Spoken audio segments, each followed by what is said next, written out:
Good morning, or good afternoon, depending on where you are joining us from, and a warm welcome to all. You've joined the introductory session for Module 7, Video Production Tools, in which you'll hear from two museum professionals who have successfully integrated video production and digital storytelling into their education, programming, and communications plans. This is the 7th module of the Digital Empowerment Project, a nationwide initiative organized by the 6 U.S. regional museum associations dedicated to providing free, self-paced training resources for small museums. This inaugural series of online trainings and resource toolkits focused on digital media and technology topics is made possible by funding from the Institute of Museum and Library Services. My name is Zinnia Willits, and I am the Executive Director of the Southeastern Museums Conference. My pronouns are she, her, and I am a light-skinned white female with shoulder-length reddish-brown hair. I'm wearing black cat-eye glasses today, as well as a white blouse with small black polka dots, and I'm sitting in front of a backdrop of my home office, which consists of a desk and a few computers behind me. As the host for today's session, I would like to convey a few things to our attendees before we begin the program. In this era of virtual meetings, when digital spaces may substitute our physical sense of place, it is important to reflect on the land we each occupy and honor the indigenous people who have called it home. Today, I'm speaking to you from Charleston, South Carolina, the historical homelands of the Natchez-Cusco peoples. Wherever we are, let us acknowledge all indigenous nations as living communities, their elders both past and present, as well as future generations. We, the Digital Empowerment Project team, recognize that our organizations and those of our members were founded within a colonizing society that perpetuated the exclusions and erasures of many Native peoples throughout the United States and beyond. We ask you to reflect on the place where you reside and work, and to respect the diversity of cultures and experiences that form the richness of our world and our profession. Now it is my pleasure to introduce today's presenters, Megan Smith and Nancy Strickland Fields. Since 2006, Megan Smith has been the K-12 Curriculum and Digital Learning Specialist at the Buffalo Bill Center of the West in Cody, Wyoming. She previously worked as the Assistant Director at the Nature of Things, an environmental education outreach organization in New York, and has dedicated her 20-plus year career to interpretive education at museums, nature centers, and other organizations. In her current role, Megan manages the direction, development, and implementation of all K-12 curriculum and digital learning initiatives at the Buffalo Bill Center of the West. Today, we will also hear from Nancy Strickland Fields, the Director and Curator of the Museum of the Southeast American Indian in Pembroke, North Carolina. Nancy's 18-year museum career has been focused in museum education and administration. She has worked at the Museum of Contemporary Native Art in Santa Fe, New Mexico, the National Museum of the American Indian in Washington, D.C., and the American Indian Cultural Center and Museum in Oklahoma City. Nancy's area of research focuses on Southeastern Native peoples and the American colonial experience, and she is a member of the Lumbee tribe. I've enjoyed getting to know both these museum professionals, and I'm thankful for the time each has devoted to this session. Now I'm pleased to turn the floor over to Megan Smith to begin our session.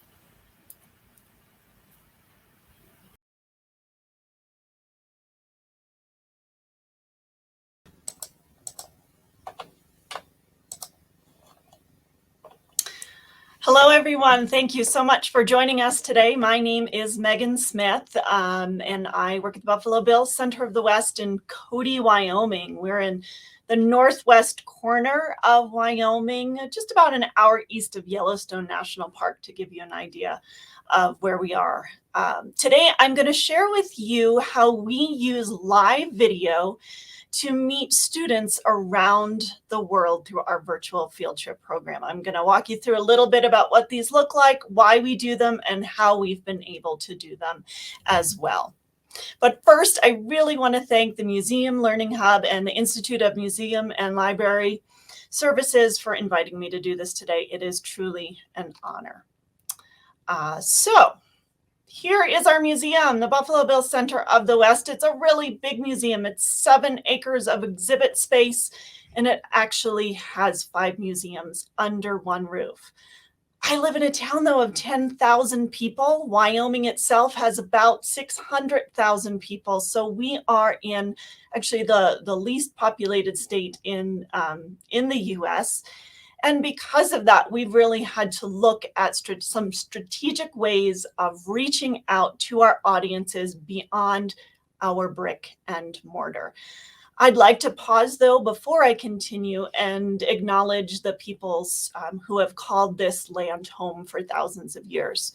So there are 27 current tribes that have historic connections to the lands and the resources now found in and around what we call the Greater Yellowstone ecosystem, which Cody is a part of. For thousands of years, this area was a place where Plains peoples hunted, fished, gathered plants, quarried obsidian, and used the thermal waters of the Yellowstone area for religious and medicinal purposes. Today, we have one reservation in Wyoming where the Northern Arapaho and Eastern Shoshone live. All right, so I want to get started. Our time's going to go really quick together. So I just want to introduce our virtual field trips. Given our rural location, we're always looking for ways. My job especially is to reach out to K-12 audiences. In a typical kind of, field trip year, we get about 5,000 students that visit the center. And in 2013, we wanted to look at how we could reach more students and really bring the American West alive to them. And today I'm going to outline that a bit for you. Now, I want to stress, this is our journey. Many museums have virtual field trips and use live video, and their journey is completely different. So don't think the path that I show is the path you have to go. It's just the way that we chose to go and has worked for us. So as you can see, our live virtual field trips are fun, and they're not just streams. They are truly live. They are interactive. We are talking to students, and students are talking to us. We can see them in their classroom. In this past year and a half, we've seen them from their homes as they've joined Zoom calls or team calls.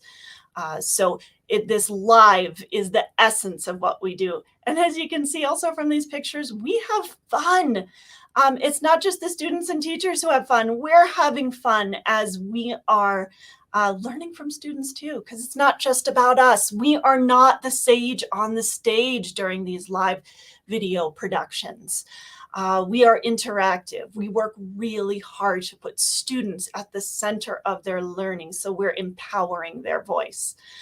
We do everything from kind of similar to what we're doing now, sharing a PowerPoint with maybe some videos. Sometimes we are live in our museum with an iPad, getting close to the objects and sharing their stories. And then, a year and a half ago, we all went home and we just pivoted and started doing this at home as well. We literally had Rubbermaid boxes of hands-on objects that we all took home, set up, and just kept on going so that we could be as accessible as possible during a time when accessibility was so hard to find. And I'll share a little bit about how we have done that.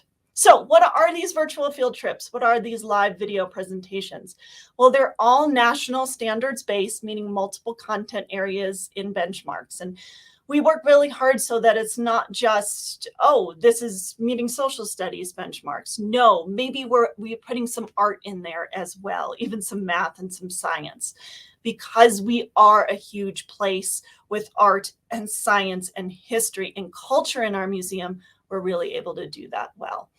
As I said, they're live and interactive. They're not about us talking at the students. The students are truly at the center of their learning, and we try to imply inquiry practices as best we can. Of course, they have to be relevant to our collections. They have to be part of the story that our museum shares. They're grade appropriate. We have wonderful educators who know that at kindergarten level, what you teach at kindergarten level is not what you do at 5th or 12th. So we work really hard to make that appropriate, not just for the grade level, but also the beauty in the live interactive video is that we can tailor these. We can see where kids' interests are, where their questions are, so we can really make it relevant to what they're learning in their classroom. So these are some of the virtual field trips that we offer now. And now I want you to remember, we started in 2013. We didn't have all of these. We started with one live video virtual field trip, and we went the really easy route. We decided we were going to take something we were already doing on site that was working, and we converted it to these live video sessions. We started with amazing animal adaptations. It's interesting how it all started. It started with a partnership, a very mutual, amazing partnership with something called Skype in the Classroom, which was then later owned by Microsoft in education. And Skype in the Classroom was a beautiful thing. We didn't have to spend a penny on advertising. They had a platform where teachers could get online and register, and there was kind of a built-in audience there. And then at that time, we used just the Skype platform, as that was kind of before Zoom took over. So this really great relationship did help us to get started. But like with any partnership, sometimes you have to pivot. And as it turns out, Skype in the Classroom dissolved in December. I'll talk a little bit more about that as I kind of talk about partnerships and how important and beneficial they can truly be. So again, today I'm talking mostly about these live video sessions, but something to consider when developing these virtual field trips is the resources that are going to accompany the virtual field trip, pre or post activities. And these can be YouTube videos. Use what you have to get started and think about how you can build new videos. We do multimedia curriculum as well. There's a great source. If your organization has Microsoft, there's something called Sway that is amazing in helping to build these multimedia curriculum. So I don't want to spend too much time on that really, because it's not kind of the point of the videos, but just think about doing that, because teachers also see that and they see the value. It makes these live sessions not just a one-off. It can make it truly enriching for what they're doing in the classroom. So I'm going to play for you just a quick example of my colleague Carrie in our Natural History Museum introducing students to the amazing animals of the Greater Yellowstone ecosystem. Just going to play a minute or two of it. Do know that obviously this is just a video recording. There's no students. It would be far more interactive. This was just a quick recording using our iPad. Hi everyone, we are now in the Draper Natural History Museum. Let's start our tour with a quick look at the habitats of the Greater Yellowstone ecosystem, all shown on one mountain. Here we can see that one mountain with each of those habitats, starting at the top with the alpine environment, down into the mountain forest, then the mountain meadow, and at the bottom, the plains basin or desert environment. Now, the museum is set up this way as well, top to bottom, alpine to plains basin. And we are going to take our tour through the museum, learning about some of the animals of each environment and how they survive through both physical and behavioral adaptations. In the alpine environment, there are lots of scrubby bushes, big boulders, loose rocks, and steep cliffs that make it tough to travel around. And the weather up here can be pretty extreme as well. In the winter, temperatures can reach negative 30 degrees Fahrenheit or below, and the snow gets really deep, 12 feet or more. To get an idea of how deep that is, imagine one of your teachers standing on the other shoulders. It would be deeper than they are tall. So animals have to have some pretty amazing adaptations for living up here. The bighorn sheep is a great example of an alpine animal with lots of physical and behavioral adaptations to survive. Let's start with one of those physical adaptations for walking around in this rough landscape. Bighorn sheep have hooves for their feet. Now, as we look in there, you can see the bottom right beneath that brown fur, that black hoof. And hooves on a sheep have kind of a soft, almost spongy material on the bottom that helps them stick or cling to the rocks. That way they can run around up here, jump off of the boulders, hang on to the cliff edges pretty easily. But it's not just those hooves that are a great physical adaptation for walking around in this landscape.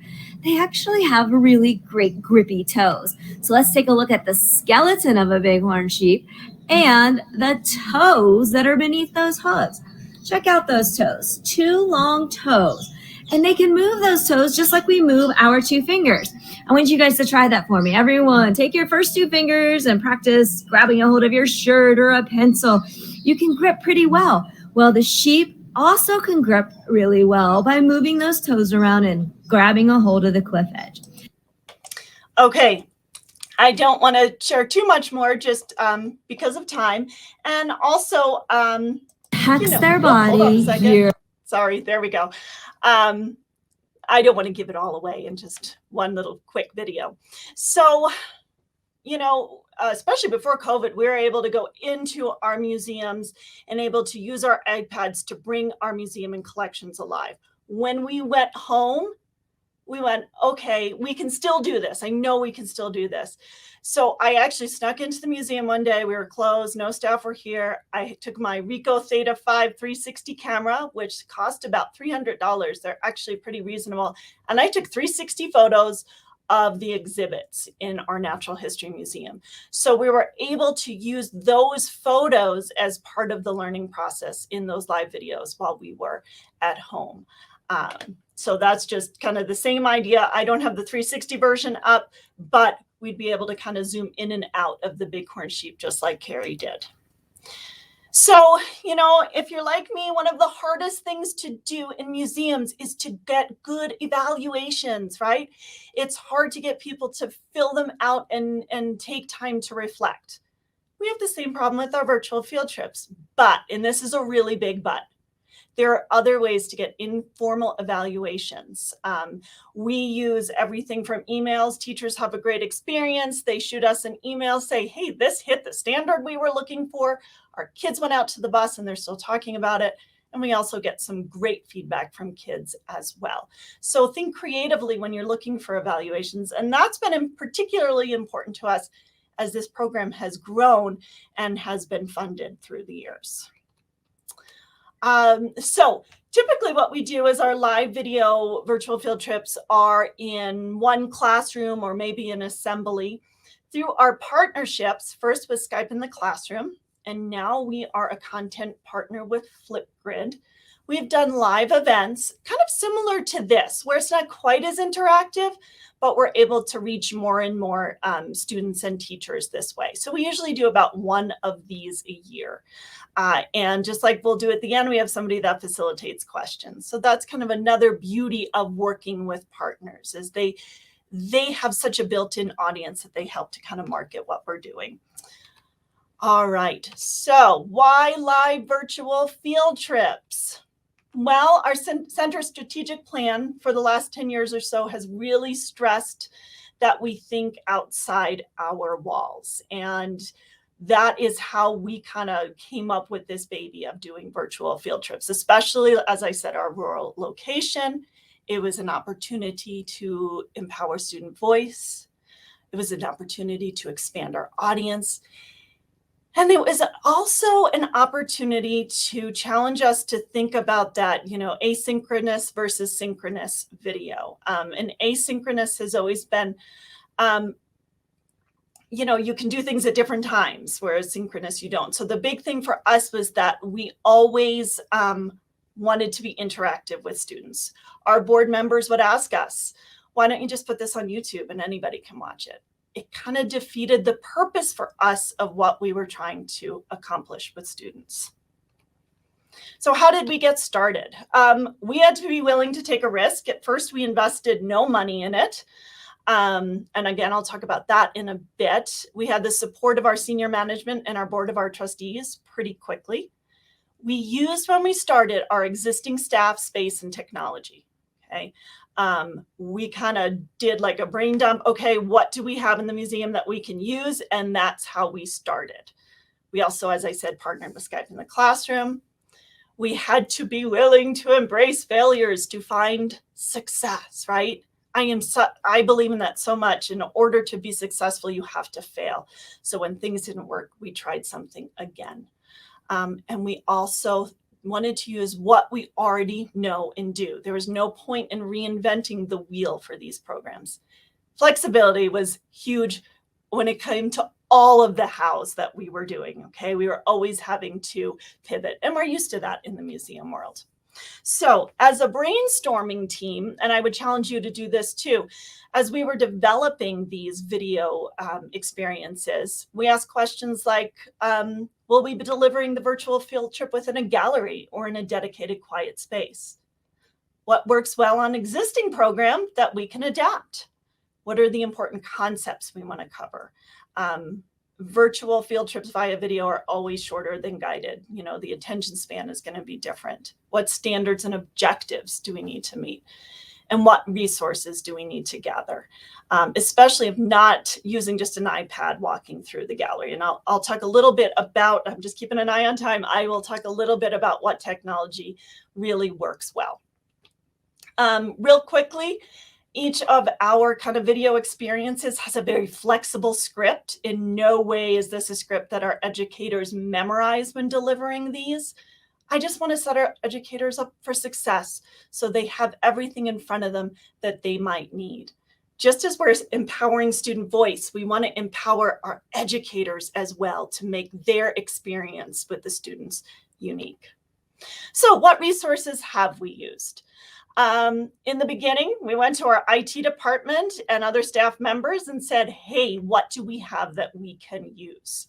As it happened, we had a huge smart board that was just kind of waiting for us, but that was kind of good luck on our end. We considered starting with a laptop or a desktop, also with a good webcam or a tablet. That's all you need. I'm sitting at my desk right now with a webcam. If you really want to give it a try, you can start there. Make sure you are either hardwired to your internet or have boosters for your wireless. And it's not expensive to get wireless boosters. You can talk to your IT department. That kind of helps with some of the dead spots that might exist in your galleries. This is really important. Decide as a team the amount of time per staff member to develop, to deliver, and schedule these virtual field trips. Okay, we started small. We ended up going really big, and I'll show you how big here in a minute. And plan for the future. Create a wish list for technology and staffing. Dream big, but make sure you dream big with purpose. Seek grants and funders. Reach out to other organizations. Find out what they're doing. And enrich your live virtual field trips with learning assets. And we already talked a bit about that. Okay, so how have we grown? I'm going to skip this slide just because our time is getting really close here. So we started in May 2013. We've been really lucky to have funding since 2014 to support this program so we could grow this program really big. I talked a bit about our partnerships and how they come and go and how beneficial they have been. Stay up to date on technology and choose equipment that works for you. Don't just buy technology to buy technology. And I'll just go through these maps quickly. This is our impact. We have virtual field trip live video sessions with kids in every state, over 50 countries, and we've reached about 150,000 students doing this. Elementary is kind of the golden grades that participate in these. And then technology, I talked a lot about this already. A computer or a webcam or a tablet, that's all you need to get started. A large monitor, if you can afford one. A good microphone is really important. We just bought headsets for in our gallery. And I talked about wired internet connection, an organizational calendar so you can communicate with educators. And we now use a registration system such as Calendly. So I'm going to stop there and allow time for questions in a little bit because I've kind of got down into the nuts and bolts. You have a lot to process. And my colleague Nancy Field now is going to take over and share a really different way that they've used video in their museum. So thanks so much, and I'll see you a little bit.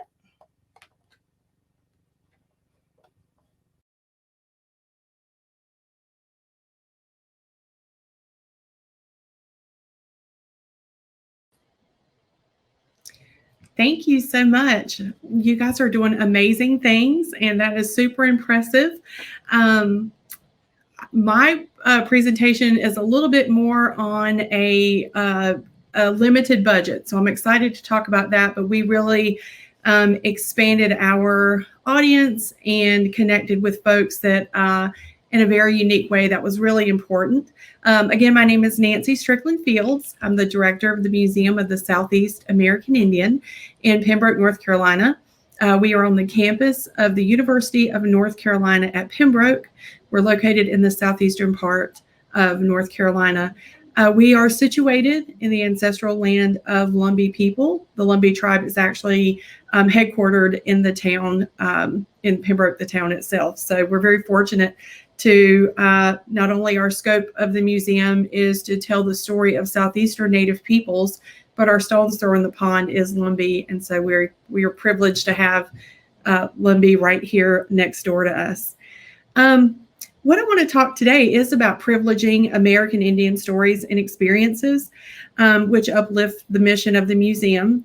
In fact, many Native stories have not been privileged, especially among immediate local community, North Carolina, and throughout the Southeast. And we wanted to address that.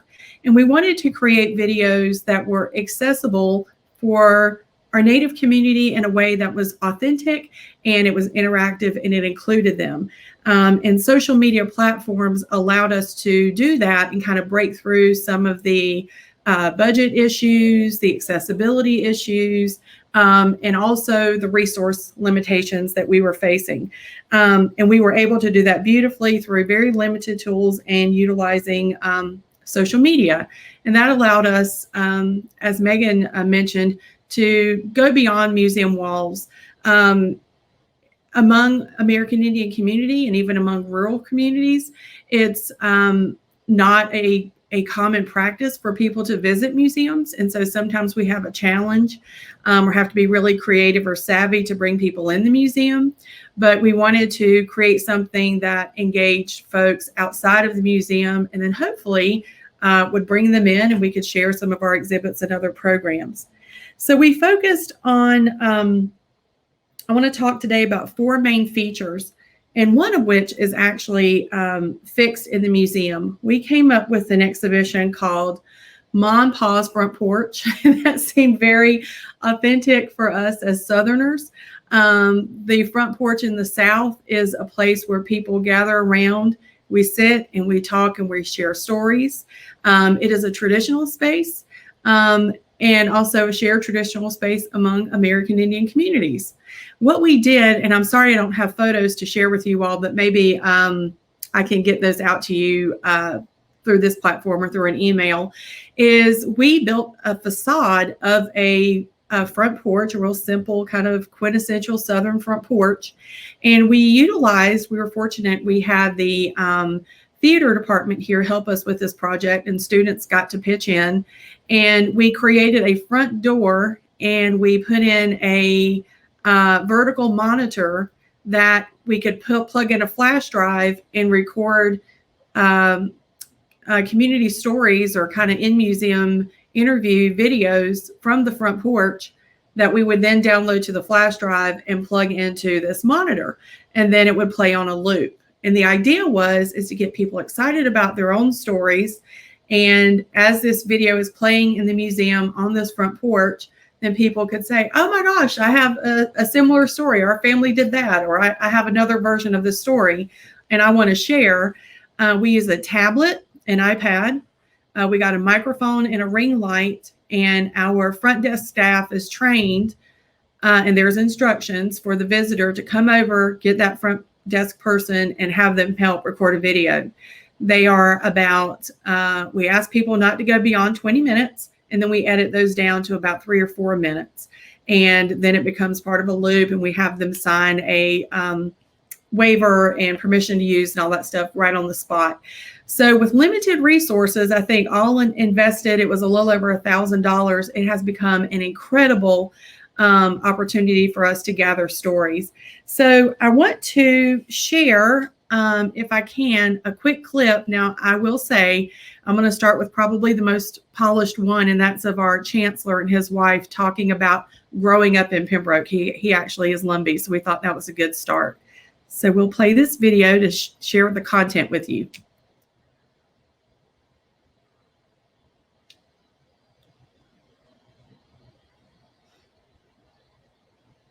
I don't think we can hear the audio.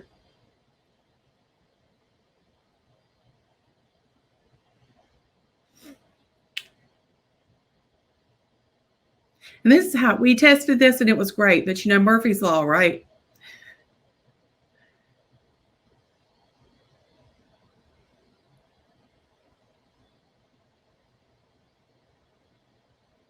We'll see if she can fix that. The porch is actually in the background, so if we can get that fixed, I'll show y'all. Oh, it's not working. Okay. Well, that's okay, because behind the chancellor, actually, if you'll let that keep playing, you can see, and you can actually read the captions. That was a production problem that we needed to address, but where the light is reflecting on the monitor, you can actually, that's the door where the monitor is located. And that's the front porch, and it's just a facade built against the wall. And the monitor is just embedded within the door. And it's funny, the plug is behind the door. So when you open it, you can't open it too far because the cord will only reach so far. So, okay, we can pause it there and I'll move on to the next one. And maybe, hopefully, we can figure it out. But, so that's been great. And we put all of these videos on our YouTube channel, which is where we're presenting these videos from. And that's created more accessibility for folks who can't come into the museum and see view the videos on the porch, or don't typically come in the museum, or have never been, or maybe that's an attraction to bring them in. So that has worked out really well for us so far.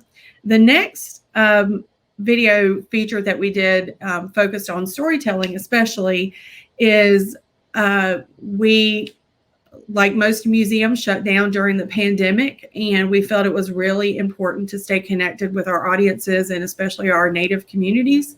But our communities were really hit especially hard with COVID cases and different impacts, and kids struggling in schools, and all of the things that we all suffered through. And there was a moment last fall, in fact, where we really felt like we wanted to uplift the community.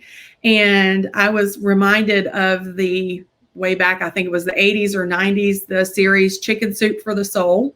Well, we have a very important, endearing dish here called chicken and pastry for the soul.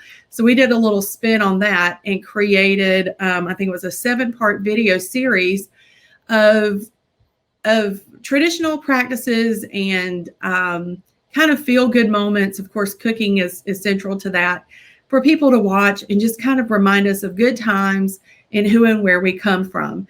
So one of the first videos that we did was by a gentleman named Jamie Locklear, who is an extraordinary cook. And we videoed him talking about chicken and pastry and actually preparing the dish. Now, what we're going to see here that I want to talk about real quickly first is we did, for this series, hire a local musician to write an intro, create the music, if you will, for the intro of this series, just to kind of button all of them up. So each series started with this song. So hopefully it'll work. Let's see. Let's give it a try. Fingers crossed.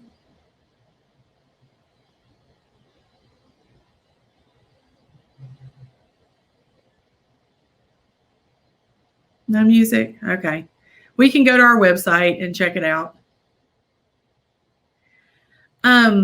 So what we used for this series was super easy, because we were going out among community to engage with them. Are we going to try it again? Oh, that is like a magic cursor moving right there. I'll tell you what. I heard something.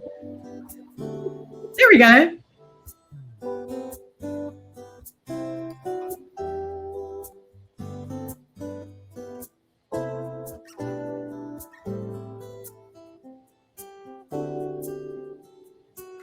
That is Jamie's house. There's another story there.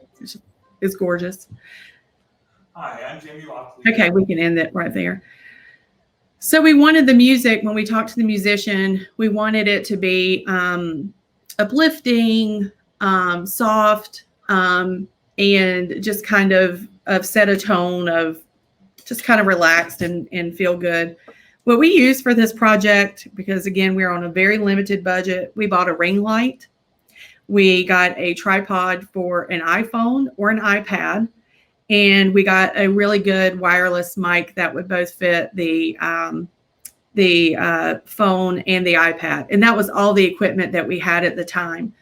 And we felt really strongly. We did get a small Arts Council grant, and we paid all of our presenters an honorarium. But we were kind of low on the budget in terms of production.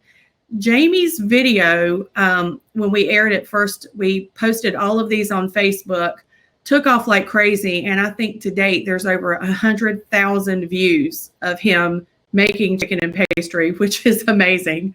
And what he did that was so interesting is that he spoke directly to Native audiences. And we thought that that was really important, again, you know, trying to uplift people. But all audiences enjoyed what he had to share. And he makes these really unique distinctions about the food and why it's uniquely our own. So in addition to production, I wanted to speak a little bit about the content, or share with you a little bit about the content. So if you could share this clip, he's going to break down why it's called chicken and paster, not chicken and dumplings. The reason why I like to call it chicken and paster in our Lumbee dialect versus chicken and pastry, or chicken and dumpling, or in Western North Carolina, chicken and slicks. It's because this particular version of paster is very specific to this part of North Carolina, Eastern North Carolina, and especially to our people. It has the absence of a few things, just fat. We don't add any lard to it. We don't add any butter. We don't add any kind of fat in the dough.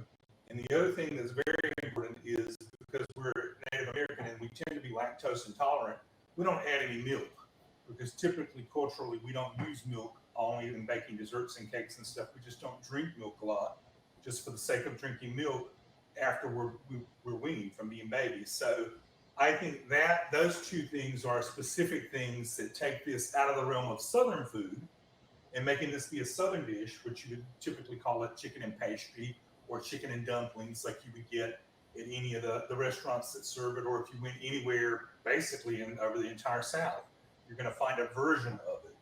But it won't be like our version. Our version is very lean. It has no fat in it. It's spiced very lightly with just basically the sage and salt and pepper. So it's a very specific version to our people and to this area of North Carolina. And that's why I like to differentiate it by using the term paster, which is what we called it when I grew up. It wasn't chicken and pastry. That was too fancy. This is chicken and pastry. Okay. Yeah. So you can see the inflection and how he's speaking directly to people.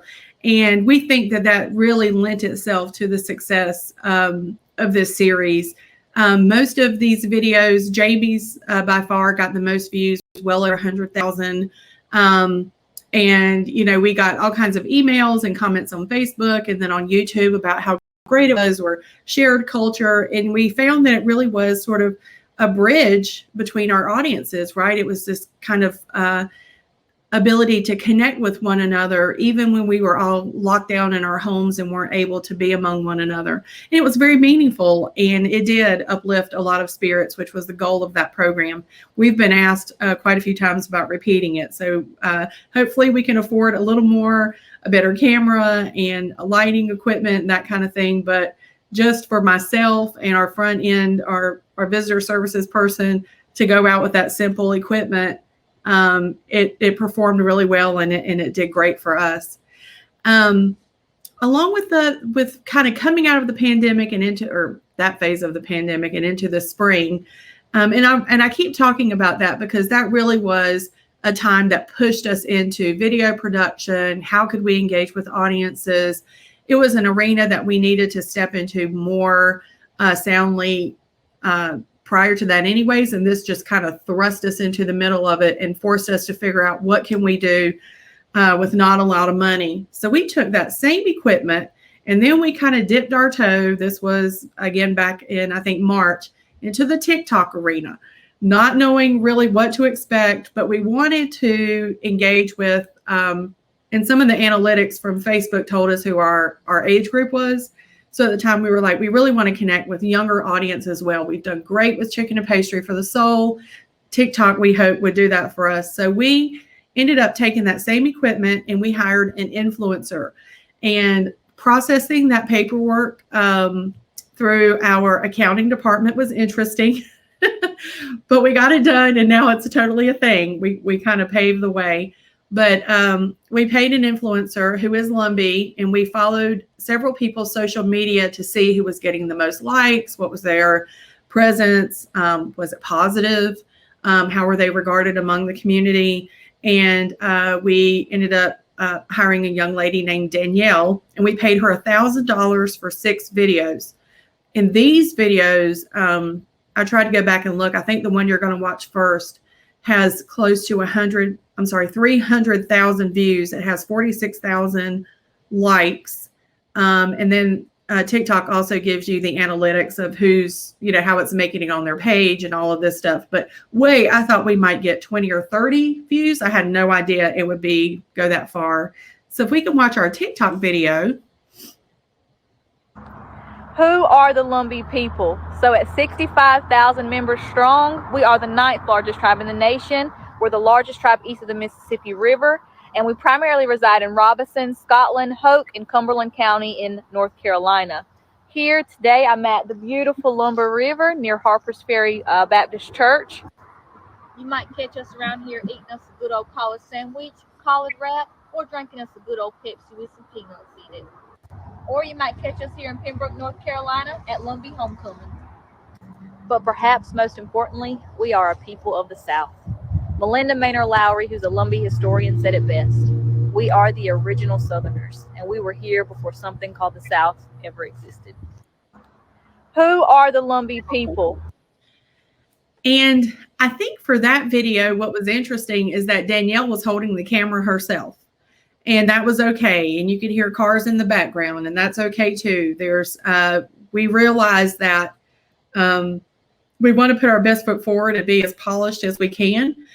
But each of these social media platforms, especially in video capacity, they're kind of have their own license to allow things like that in the background, and that adds to the authenticity of the video. And I don't think that if it would have been more polished or kind of had a higher quality production, that it would have performed any better than it did. In fact, there was a little bit of confusion. We did the hashtags with the TikToks, and it was from our page, but everybody thought that it was just her TikTok. So we had to, even though we put, like I said, our logo on there, people still thought it was hers, which was great, right? That was the point of kind of pulling from her influence. But she got a whole lot of likes too, and it was very organic and it worked. And so we are trying to continue with TikTok and in that platform. We're actually hiring a new person to do that here soon. So I'm excited to get back on that platform for the museum. Okay, so the last video series I want to share with you, we actually used university production. We did another monitor feature inside of an exhibition to talk about a really difficult history here among the Lumbee community about when the Ku Klux Klan wanted to host a rally here. And it's a sensational story. Surprised a movie hasn't been written about this yet. But basically in 1958, the Grand Dragon of the Ku Klux Klan wanted to come here and host a rally and kind of terrify local American Indians, but also the African American community. And so that was not lost on us. He did a lot of advertising. And so we met the Klan at this location called Hayes Pond that they had rented to host the rally. And I think 400 to 500 Indian men met, I think about 40 or 50 Klansmen, and a fight ensued and kind of ran them off. We had trouble telling this story just through objects and ephemera. It felt sort of shallow, and we knew that this is a story that lived among community, and people are telling it, to their families and sharing it intergenerationally, and that's how it's lived on. So we wanted to capture some of that spirit of storytelling, both to share with our visitors in the museum and on our YouTube page and our website and Facebook page. So who better to tell the story than the folks that were there? So we've interviewed 3 people that were there that night. Most people are well into their 80s. I think there's only about 4 or 5 people surviving. So I wanted to share with you a clip of Jack Lowry talking about the night that he was there. Jack Lowry is also the founder of Cracker Barrel. So when he leaves here, he goes on to do great things. We grew up in a climate and an atmosphere where Lumberton, for instance, had 3 water drinking fountains, white, colored, and Indian, 3 restrooms, movies. First time I ever bought a hamburger in Lumberton, it was from a white building, and they handed it out a window on the side, and on the front door it had a metal sign that said white only. That was the kind of prejudicial atmosphere that we were reared in here in Robbins County at the time. I saw such unfairness happen in the judicial system here that motivated me to become a lawyer, because if an Indian boy got in trouble and went into the court system, he was treated quite differently and punished more severely than a white person would. So you saw those injustices develop here and all the things. But what it did was it made us tough. It made us, we didn't bow down, and we didn't back up. And consequently. So these videos have done great work, where the goals were just to connect with audiences and community and share our stories, but it's really expanded our stories. It's privileged these stories. It's created opportunities for our young people to hear from different people about why their history and culture is important. And it's also given us a chance to have what comes across as a personable exchange about Native identity and people, right? It breaks a lot of stereotypes, and it performs in a lot of different and unique ways. As I mentioned, all of these things were accomplished on a very small budget. It just took a lot of will to make sure that these things got done. There was some behind the scenes editing. We used Adobe for some of the editing and overlaying the music. We did caption all of the videos, and we sent those out to an outside vendor. And for the grants that we got to help put these videos together, we included that in our budget. We made sure to include some kind of captioning on each of the videos, and also not just to rely on YouTube, because sometimes YouTube wasn't getting the wording right. So those were what we did on a very small budget. Most of the time it was on an iPad or an iPhone, a ring light, and a tripod, and a lot of great people who are willing to share their talent and their stories. We capitalized, of course, we're here part of the university, and a few times we use the videography services at the university, but everything was on a very tight budget. My big takeaway from my presentation is, don't feel like video work is overwhelming or too challenging to do, or you have to be super sophisticated. We're fortunate to live in a time where all of these tools are very accessible, and pretty much anybody can put together videos that are quality and acceptable, right? Because now we're just so flooded with video content all the time. Everything doesn't have to be a super high polished quality product. Informative, well-intended, authentic, and support your museum mission. And that does the job. So thank you all, and I look forward to your questions.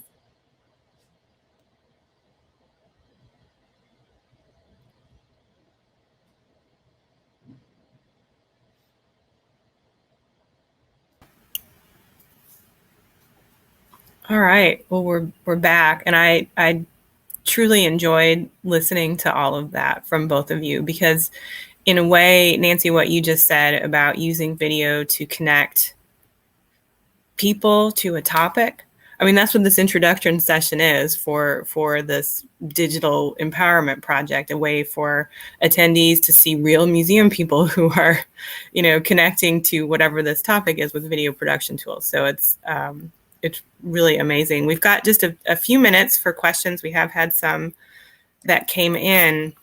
This one is really for both of you. I'm wondering what you found, Megan. I think you mentioned that people's sort of attention span for videos or tours, the video is going to be shorter than the tour.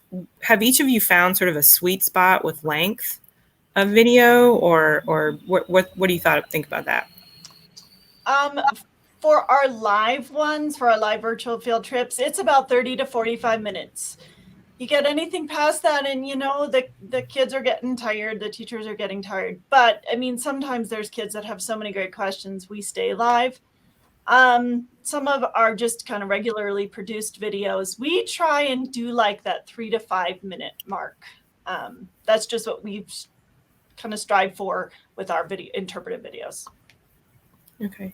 Nancy, what do you think? Same. Yeah. Okay. There was a question that actually came in before the session that I think if either of you have tackled it, but have you found any ways to make videos more accessible to low vision or hard of hearing individuals?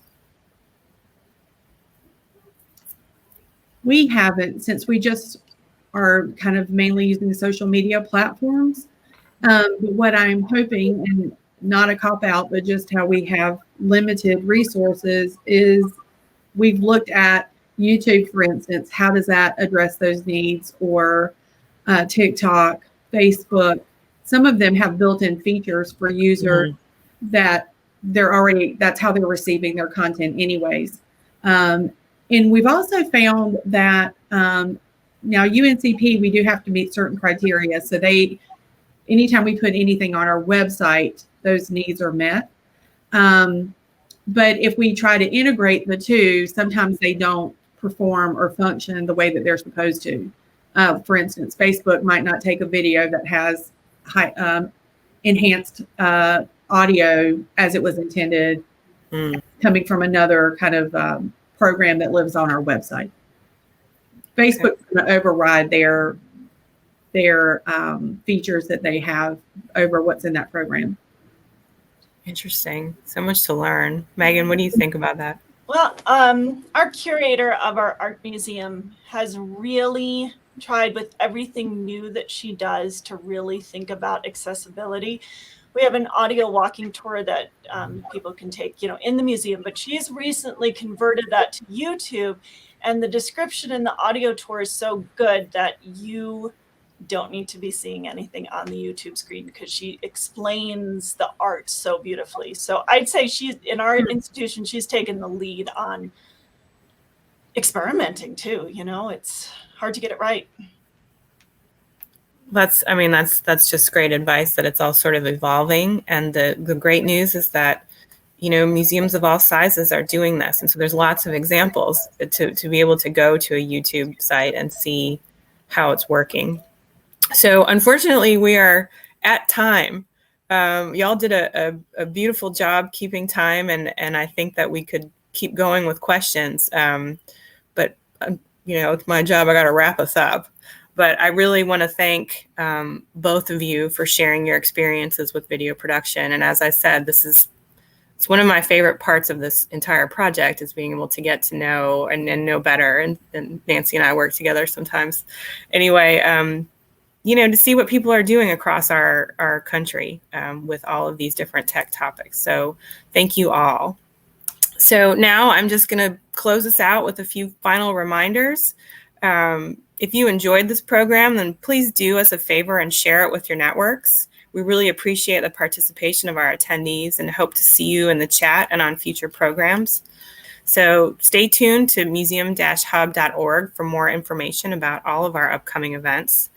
And also please remember to follow us on social media to stay aware of future programs, and visit the forum on our website to ask any questions if you've got questions that we just didn't get to on today's program. So finally, please join us for the first technical training workshop for Module 7, and that's going to focus on video production basics. So some of the things that Nancy and Megan both touched on in terms of how they structure their videos, we're going to take a little bit of a deeper dive. And the session will be taught by Luke Mahaffey, the Media Services Coordinator at the North Carolina Museum of Art in Raleigh, North Carolina. And it's going to address the basic tools needed to produce videos for your museum. So I have certainly enjoyed being today's host, and I'll look forward to seeing everybody again next week. So thank you all for attending today's session, and have a terrific day.